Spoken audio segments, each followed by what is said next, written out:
మనకు స్వాతంత్రం రాకముందు భూపరిపాలన ఎట్లుండే, భూ వ్యవస్థ ఎట్లుండే అంటే అసలు ఏ సామాన్య మానవునికి కూడా, సామాన్య వ్యక్తికి అసలు భూమి అనేది లేదు. ఎవరు పట్టదారులు కానీ ఎవరు లేరు. మొత్తం రాజు అంటే బ్రిటిష్ ప్రభుత్వం చేతుల్లోనే ఉండేది. వాళ్ళు ఇంత భూమిని మెయింటెనెన్స్ ఎట్లా చేయాలనే ఉద్దేశంతో కొందరికి కొన్ని సంస్థానాలుగా విభజించి, కొన్ని సంస్థానాలు ఇనాములు, జమీందారులు, జాగీర్దారులు ఇటువంటి ఇట్లా డివైడ్ చేసి ఒక్కొక్కరికి ఒక్కొక్క ఏరియాను అప్పచెప్పారు అనమాట. ఒక ఐదు సంస్థానాలు, మిగిలిన జాగీర్లు, కొన్ని ఇనాములు, ఇట్లా కొన్ని వాళ్ళు పరిపాలనా సౌలభ్యం కోరానికి ఏర్పాటు చేసుకున్న వ్యవస్థ ఈ భూ వ్యవస్థ, బ్రిటిష్ ప్రభుత్వం. అప్పుడు ఇక వాళ్ళకి ఏమైందా అంటే వాళ్ళకు రెవెన్యూ కావాలి కాబట్టి వాళ్ళు ట్యాక్స్ వేయాలి. ట్యాక్స్ కనెక్ట్ చేయాలంటే దానికి ఒక సిస్టమ్, పద్ధతి అనేది ఉండాలి. ఆ పద్ధతి ఎట్లా అవుతుందా అంటే ఒక్కొక్క ఏరియాను కానీ కొన్ని గ్రామాలను కానీ ఒక్కొక్కరికి జాగీర్దారులకు అప్పచెప్పారు అనమాట. అప్పుడు అంటే అంతకుముందు బ్రిటిష్ పరిపాలన ఉన్నప్పుడు కూడా మనకు నిజాం ప్రభుత్వంలోనే ఉన్నాం. మన దాని మీద బ్రిటిష్ వాళ్ళ పెద్దతనం ఏమి అంతగానం లేదు. నిజాం ప్రభుత్వం నుండే నిజామే వాళ్ళకు కప్పం పట్టేది. కప్పం అంటే ట్యాక్స్ అన్నమాట. మనకు భారతదేశంలో హైదరాబాద్ ఎస్టేట్ విలీనం కాకముందు మొత్తం నిజాం పరిపాలనే ఉండేది. మనకు కొన్ని కర్ణాటక ప్రాంతాలు, తెలంగాణ ప్రాంతాలు అన్నీ కలిపి కూడా నిజాం ఎస్టేట్లోనే ఉండేది. ఆ నిజాం పరిపాలన గురించి ఏం చేసిండంటే పన్ను ట్యాక్స్ రావాలనే ఉద్దేశంతో ఒక 4-5 సంస్థానాలను విభజించి అది కొంతమందికి అప్పచెప్పిండు. ఆ తర్వాత జాగీర్దారులని, జమీందారులని, దేశపాండేలని, దేశ్ముఖులని ఇట్లా పెద్ద మొత్తంలో కొందరికి అప్పచెప్పిండు. అప్పచెప్పినాక ఇంకా కూడా మిగిలినవి కొన్ని ఉన్నాయి. అవి ఆయన అందుబాటులో ఉంచుకొని ఆయన దగ్గర ఉన్న స్టాఫ్కు సరిపోయేటంతా ఆయన మెయింటెనెన్స్లో ఆయన సొంత వాడకాల గురించి కూడా కొన్ని వాడుకున్నాడు. అప్పుడు ఏమైంది, నిజాం ప్రభుత్వము కొన్ని గిఫ్టులు కూడా ఇచ్చిండు అనమాట. ఇప్పుడు ఇనాం భూములు అంటారు. ముఖ్యంగా ఇనాములు ఎవరికి ఇచ్చిండు అంటే సర్వీస్ ఇనాములు గ్రామాలలో కానీ ఏమన్నా సర్వీస్ చేస్తే వాళ్ళకు ఆ సర్వీస్ కిందికి ఇనాములు ఇచ్చారు. మళ్ళీ మతపరంగా కూడా కొన్ని దర్గాలకు కానీ టెంపుల్స్కు కానీ ఇటువంటి వాటికి కూడా పూజా వ్యవహారాలు కార్యక్రమాలు ఉంటాయి. కాబట్టి ఆ గిఫ్ట్గా ఇచ్చిన ఇనాం భూమిని వాళ్ళు సాగు చేస్తూ ఆ ధూపదీప నైవేద్యార్థం వాళ్ళ గుళ్ళను చూసుకోవాలి. అటువంటి ఇనాములు కూడా కొన్ని ఉన్నాయి. సర్వీస్ ఇనాములు అంటే అప్పుడు మన గ్రామాలలో అందరికీ వృత్తి పనులు చేసుకుంటారు. చాకలి కానీ, మంగలి కానీ, వడ్రంగి, కమ్మరి ఇట్లా వివిధ రకాల కుల వృత్తులకు ఇచ్చింది అనమాట. ఎందుకంటే నిజాం గవర్నమెంట్ వాళ్ళు వచ్చినప్పుడు వాళ్ళకి వీళ్ళందరూ అందుబాటులో ఉండాలన్నమాట.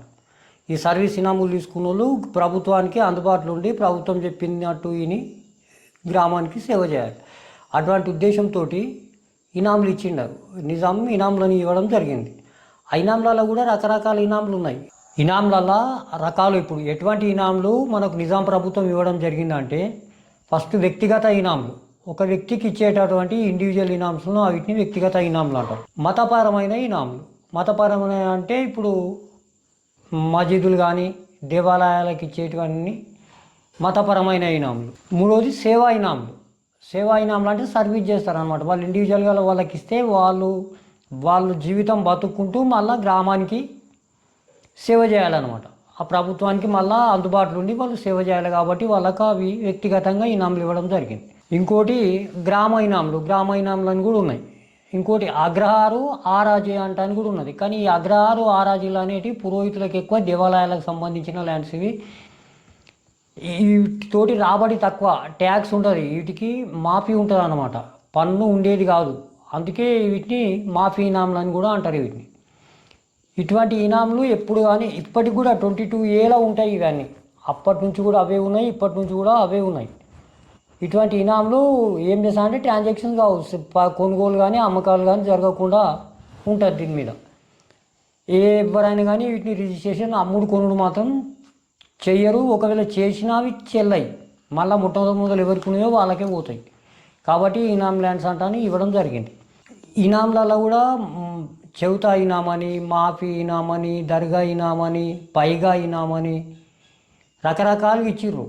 అవి చాలా రకాలుగా ఉన్నాయి. ఒక్కొక్క ప్రాంతాన్ని బట్టి ఒక్కొక్కసారి ఇవ్వడం ఒక్కొక్క రకంగా ఇవ్వడం జరిగింది నిజాం.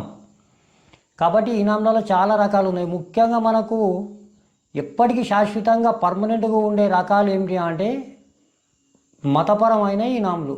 ఇప్పుడు ఎండోమెంట్ అంటున్నారు దాన్ని, ఎండోమెంట్ ల్యాండ్స్ మతపరమైన ఇనాంలు.